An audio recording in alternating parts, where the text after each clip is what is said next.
आज आ गया मेघालय रेनडो। आपको दिखाएंगे यहाँ का सूरत सा चीज़। देखिए छोटा से नदी है, ब्रिज बनाया छोटा से, आधा सीमेंट और आधा लकड़ी से बनाया।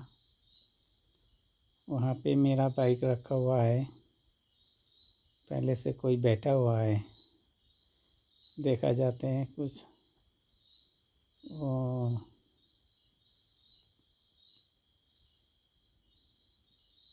ये देखिए माता रंग का रास्ता है।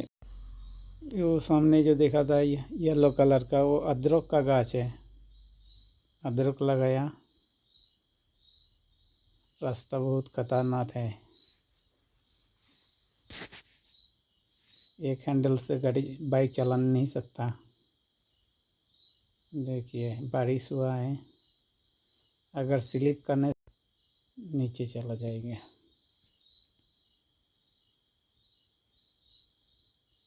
देखिए बहुत सुंदर है,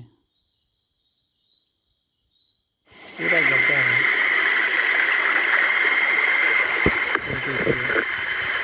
मेघालय का पानी बहुत साफ है, ये पानी पी भी सकता है, कोई टेंशन नहीं। मिनरल वाटर के जैसा है।